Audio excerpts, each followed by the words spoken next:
죄인은 100번이나 악을 행하고도 장수하지 아니와 또한 내가 아노니 하나님을 경외하여 그를 경외하는 자들은 잘 될 것이요 악인은 잘 되지 못하며 장수하지 못하고 그 날이 그림자와 같으리니 이는 하나님을 경외하지 아니함이니라. 감사합니다. 아멘. 오늘 말씀 제목은 다음 세대를 주님께란 말씀이고요. 첫 번째 그 말씀 제목으로 첫 번째 다음 세대를 살려야 합니다. 2012년 CCC 통계를 보면은 그 다음 세대의 복음의율이 3.8%라고, 그러니까 100명 중에 3, 4명만 예수님을 믿고 있다고 말하고 있습니다. 그 미전도 종족을 말하는 비율이 5% 미만인데 이미 한국은 그 미전도 종족과 다를 바가 없다는 것이죠. 바로 어떤 해외에만 선교 대상국이 아니라 이미 한국에 있는 다음 세대가 바로 그럴 상황이라는 것을 말해주고 있는 것입니다. 최근 2014년 그 통합 측 장로교 통합 측 발표를 보면은 8,383개 교회들 중에서 4,000개 이상이 이미 주일학교가 사라졌다고 말하고 있습니다. 이것은 그 장로교 통합 측만의 문제가 아니라 저희 합동 측만 봐도 어떻게 말하고 있으면은 교회 학교가 이미 65%가 사라졌다 말할 정도로 이것은 단지 어떤 한 교단, 한 지역의 문제가 아니라 지금 한국 교회 전반적으로 상당히 총체적인 난국과 같은 상황인 것을 우리가 볼 수 있습니다. 그래서 이런 상태로 가면은 30년 후에는 5% 정도밖에 남지 않는다. 이게 바로 다음 세대의 현 주소라고 말하고 있습니다. 정말 한국 교회가 약 6만 개의 교회라고 말을 한다면은 3만 개 이상의 교회에서 주일학교를 찾아볼 수 없는 안타까운 상황인 것입니다. 이런 충격적인 결과를 볼 때 이게 정말 한국 교회의 현실인가? 안타까움을 금할 수가 없는데 정말 우리가 그 다음 세대를 주님께로 이끌어야 될 것인데 현실은 정말 안타깝고 어려움이 많은 것 같습니다. 정말 어떤 올바른 가치관, 바른 신앙을 온전히 심고 나아가야 될 것인데 그게 참 어려움을 볼 수밖에 없는, 점점 어려워져 가는 그런 안타까운 상황인 것이죠. 어제 그 동성애자들의 결혼 합법이 되었다는 얘기가 미국에서 있었습니다. 너무 안타까운 일인데 성경에서는 이런 것이 옳지 않다고 말하고 있지만 세상 법정, 특히 청교도들이 세웠다는 미국에서조차 안타까운 상황이 벌어진 것이죠. 성경은 옳지 않다고 말하지만 세상은 그게 틀리지 않았다고 말하는 안타까운 상황입니다. 지금 당장은 아직 한국에는 그렇게 되지 않았지만 한국에도 이런 영향이 언젠가는 오게 될 것인데 정말 다음 세대를 성경 안에서 올바르게 키우기 위해서는 엄청난 용기가 필요한 시대가 되어가는 것 같습니다. 우리가 오늘 읽은 말씀을 보면은 죄인들이 장수를 한다고 말하고 있습니다. 그러나 하나님을 믿는 자들은 잘 될 것이라고 말씀합니다. 사실 이 말이 현실적인지 의문이 될 때가 많을 것입니다. 왜냐하면은 오히려 안 믿는 사람, 오히려 나쁜 짓을 더 잘하는 사람이 더 장수하고 더 잘 되는 것 같은 현실을 볼 때가 많으니까요. 어쩌면 오늘 읽은 말씀 성경에서 잘 될 것이란 말은 어쩌면 세상에서 말하는 잘 되는 것과는 좀 다른 의미인 것 같습니다. 예수님은 이런 말씀하셨습니다. 너희가 아무든지 나를 따라오려거든 자기를 부인하고 자기 십자가를 지고 나를 따를 것이니라. 바로 십자가를 진다는 것은 단지 목에 어떤 목걸이 하나 거는 의미 이상입니다. 우리가 십자가를 지라는 것은 바로 우리에게 함께 죽자고 말씀하신 내용인 것입니다. 바로 초대교회 당시에 십자가를 진다는 것은 바로 예수님을 믿는다는 것은 목숨을 걸 수밖에 없는 바로 죽음을 의미했습니다. 그래서 사실 많은 크리스천들이 죽음을 택했습니다. 바로 예수 믿는다는 것이 목숨을 거는 것이기 때문이었죠. 이제 다음 세대가 살아갈 시대는 정말 올바른 믿음을 지키기 위해서는 정말 예수님을 믿는다는 것은 정말 목숨을 걸지 않고서는 예수님을 온전히 믿을 수 없는 시대, 그런 세대가 우리가 봐야 되는 안타까운 미래인 것 같습니다. 그렇기에 두 번째, 더더욱 다음 세대를 살려야 될 것입니다. 그럼 언제 살려야 될 것인가? 위대한 신앙의 위인들이라 말하는 사람들을 보면 다 어렸을 때 예수님을 믿고 구원받은 사람들이 많았습니다. 뭐 유명한 찬송가 작사가였던 아이작 뉴턴도 결국은 11살 때 예수님을 믿었다고 말하고 있고, 또 18세기에 미국의 영적 대각성을 일으켰던 그 조나단 에드워드라는 목사님도 9살 때 예수님을 믿게 되었습니다. 이분 말고도 어떤 참 주석을 썼던 그 매튜 헨리라는 분 자체도 어렸을 때 예수님을 믿었습니다. 우리 아이들이 언제 주님을 만나야 될 것입니까? 바로 이런 어렸을 때, 어린 시절에 예수님을 만나야 된다는 것입니다. 왜 이것이 중요하냐면 한국의 경우만 봐도 지금 예수님을 믿고 있다는 어른들의 통계를 봤을 때 90% 가까이, 거의 대다수가 어렸을 때, 바로 10대 때 예수님을 믿었기 때문에 지금도 교회에 다니고 있고 내가 크리스천이라고 고백하고 있습니다. 이런 것만 보아도 정말 10대 때 예수님을 소개하고 믿게 하는 것, 복음을 전하는 것이 얼마나 중요한 현실인지를 우리에게 깨닫게 합니다. 그렇다면 어떻게 살려야 될까요? 너무나 잘 아는 당연한 말이지만 복음을 온전히 그 아이들한테 심는 것이 중요할 것입니다.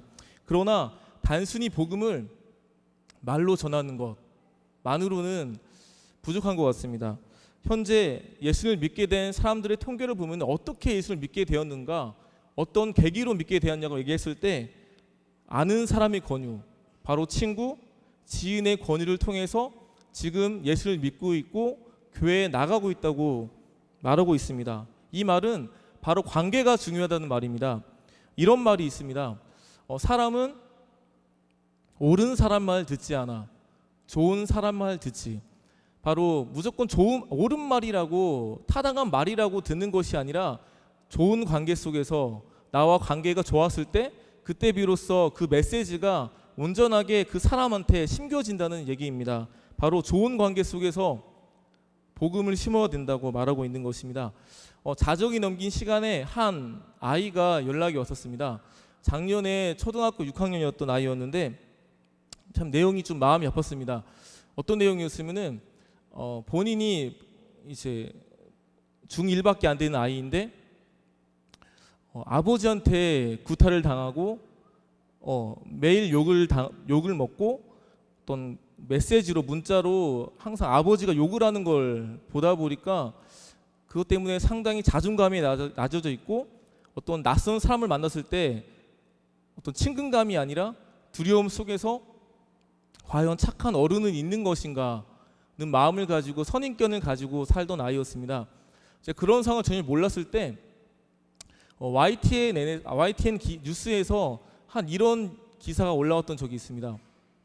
학생들이 부모님들에게 듣고 싶은 말이라는 것이었는데 그 말은 뭐 엄청난 것이 아니었습니다.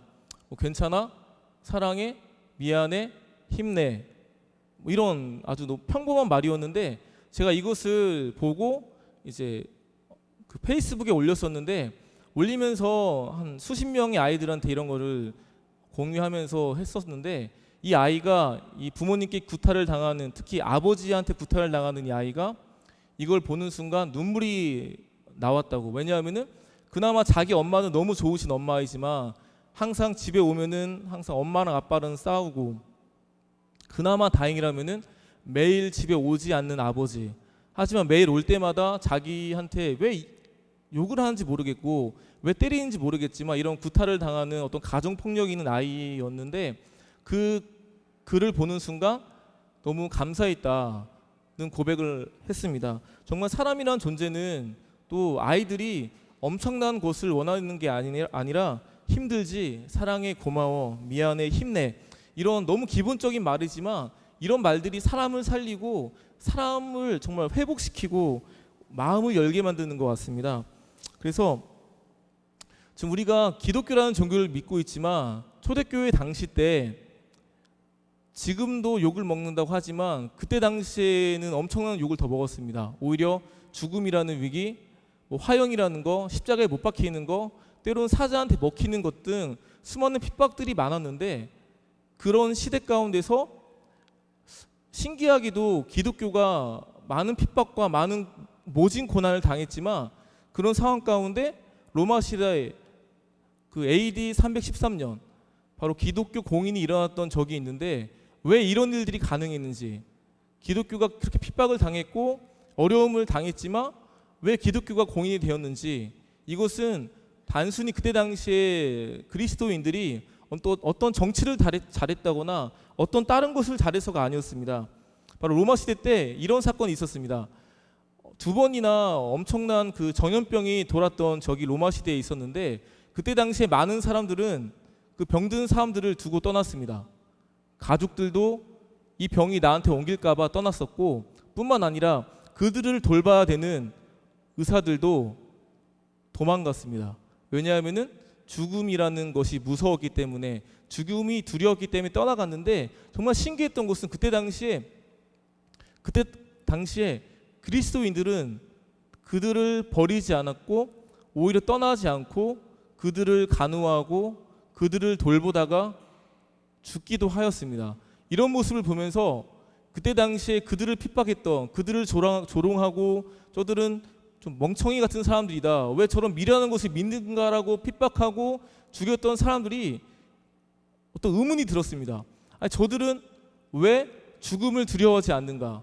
저들이 믿는 예수가 도대체 누구이기에 저 사람들은 우리가 핍박하는 자기들을 위해서 핍박을 동일하게 갚는 것이 아니라 왜 희생하고 끝까지 돌보다가 죽기도 하는 것인가? 과연 그들이 믿는 그게 무엇인가라는 궁금증이 들게 되면서 결국 이런 계기 때문에 많은 사람들이 예수님께로 돌아오고 그들을 핍박했던 수많은 로마인들이 돌아오게 되면서 자연스럽게 기독교가 그들 가운데서 인정받을 수밖에 없는, 바로 기독교 공인이 일어날 수밖에 없는 상황이 되었다고 역사적인 사건이 말해주고 있습니다. 정말 이런 거 볼 때마다 우리가 무엇으로 하나님을 전해야 될 것입니까? 우리가 하나님을 모르는 세상 사람들에게 어떻게 하나님을 알게 할 것입니까? 예수님이 말씀하셨습니다. 너희가 서로 사랑하면 이로써 모든 사람들이 너희가 내 제자인 줄 알리라. 이것은 어른들만의 이야기가 아니라 다음 세대에게도 동일하게 우리가 해야 되는 모습이라고 생각이 듭니다. 그래서 미국의 복음 전도자였던, 우리가 너무 잘 알고 있는 그 D.L. 무디라는 분은 이런 말을 했던 것 같습니다. 100명 중에 1명이 성경을 읽고 나머지 99명은 그리스도인을 읽는다. 바로 우리가 믿는다고 하지만 많은 분들이 성경을 참 읽기 쉽지 않은데 결국 믿지 않는 사람들은 더 읽기 쉽지 않지 않겠습니까? 바로 그들에게 진정한 모습은 단지 성경으로서 볼 수 없기 때문에 우리의 그리스도의 삶의 모습을 통해서 거의 대다수가 이게 예수 믿는 거구나, 이게 예수 믿는다는 것의 의미라는 것을 발견하고 돌아오게 된다는 이야기인 것입니다. 바로 우리의 삶으로 하나님의 사랑을 증거하는 것, 나타내는 것, 이것이 다음 세대를 주님께 이끌 수 있는 길이라고 생각이 됩니다. 마지막으로 다음 세대를 살리려면 하나님을 믿어야 됩니다. 앞문이 막히고 옆문이 막히고 뒷문마저 막혔을 때 하나님은 하늘문을 여신다. 이 말은 우리가 너무나 잘 알고 있는 못 보고 못 듣고 듣지 못하는 삼중고를 겪었던 헬런 켈러가 했던 말입니다. 바로 우리가 볼 때 수많은 답답한 일들이 우리 인생 가운데, 또 우리 지금 한국교회 상황 가운데 많이 있습니다. 도무지 답이 보이지 않는 것 같은, 앞문이 막히고 옆문이 막히고 뒷문마저 막힌 것 같은 상황이 우리 상황 가운데, 우리 환경 가운데 주어지는데, 중요한 것은 하나님은 하늘문을 여시는 하나님이시라는 것입니다. 바로 우리가 이 하나님, 바로 하늘문을 여시는 하나님을 믿어야 됩니다. 성경 사무엘상 3장 1절에 4절까지 말씀 보면 이런 말씀이 나옵니다. 1절에서 여호와의 말씀이 희귀하여 이상이 흔히 보이지 않았더라.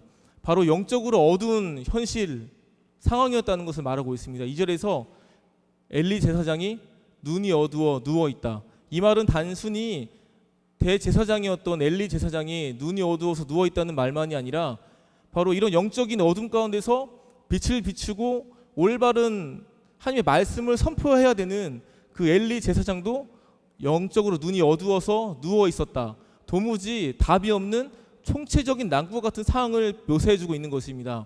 그래서 다들 답이 없다, 도무지 소망이 없다, 또 하나님의 영광이 이스라엘을 떠난 것 같다는 수많은 말들과 그런 어떤 단정을 할 수밖에 없는 상황인데, 그때 하나님께서 3절에서 이렇게 말씀하십니다. 하나님의 등불은 아직 꺼지지 아니하였으며. 우리가 볼 땐 꺼졌고 도무지 소망이 없어 보이고 답이 없어 보이지만 하나님은 말씀하십니다. 하나님의 등불은 아직 꺼지지 아니하였으며. 그리고 4절에서 말씀하십니다. 그때 여호와께서 어린 사무엘을 부르시는지라 사무엘이 대답하되 내가 여기 있나이다. 항상 그 시대마다 우리는 소망이 없다 말하고 영적으로 암흑기라 많은 그 시대 가운데 하나님은 이런 어린 사무엘 같은 사람을 부르시고 그런 아이들을 부르셔서 정말 다음 세대를 새롭게 하는, 바로 사무엘을 부르셔서 그렇게 영적으로 어두웠던 시대를 밝히시고 다시 한번 회복시키시고 놀라운 역사를 이루셨던 것처럼 동일하게 지금도 그런 일들을 이루시고 계십니다. 그래서 우리는 포기하고 좌절할지 모르겠지만 하나님은 지금도 포기하지 않으시고 다음 세대를 통해서 일하고 계십니다. 제가 한 중학생 친구를 만났습니다. 그리고 이렇게 질문했습니다. 모태신앙이니? 왜냐하면 교회 다닐 수도 있기 때문에, 가정 자체가.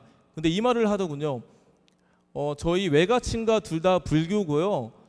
외숙모는 무당이세요. 그러니까 모든 집안이 도무지 믿을 수 없는 가정 환경이다. 그래서 어떻게 믿게 됐냐 했을 때 하는 얘기가, 친구 따라서 4학년 때 5학년 때 나갔었다. 근데 믿음은 없었다고 말했습니다. 근데 이 친구가 수련회를 통해서 은혜를 받게 되고 중학교 1학년 때 완전 바뀌게 된 것입니다.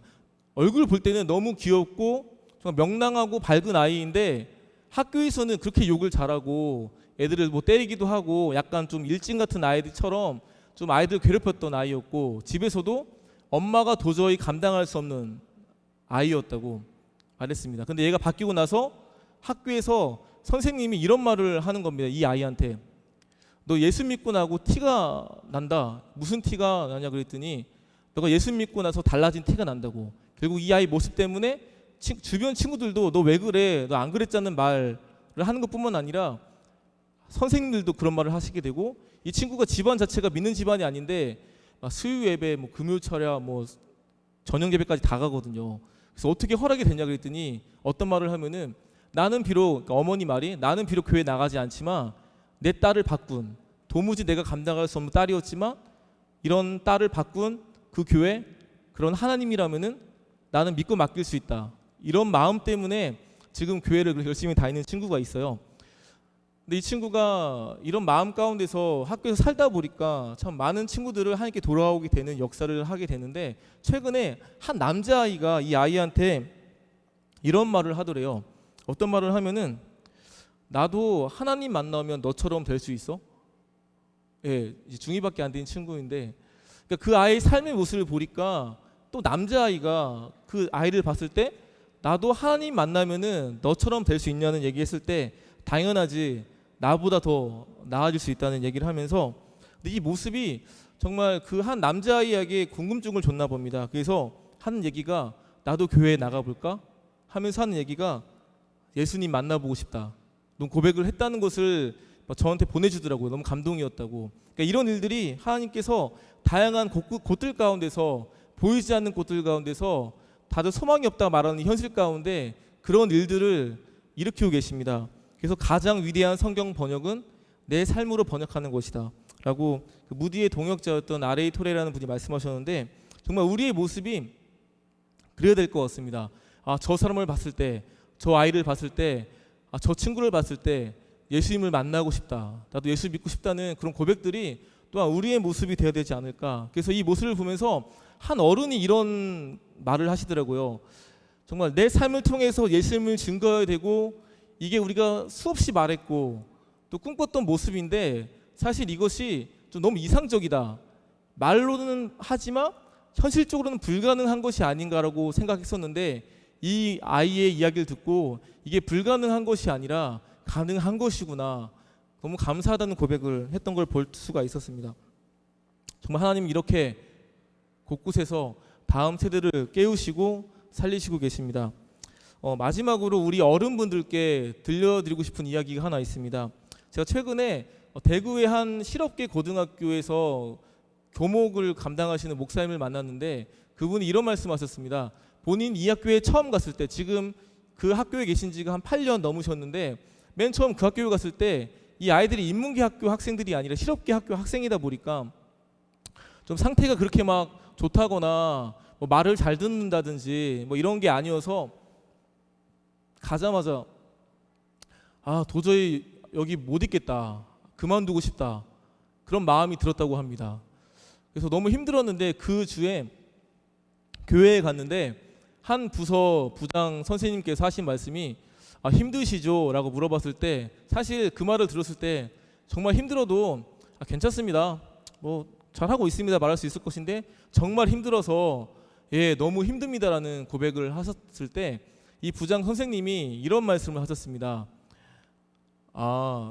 그러시면서 하신 얘기가 힘내시라고, 제가 집안이 모태신앙이 아닙니다. 교회도 안 나갔었고요.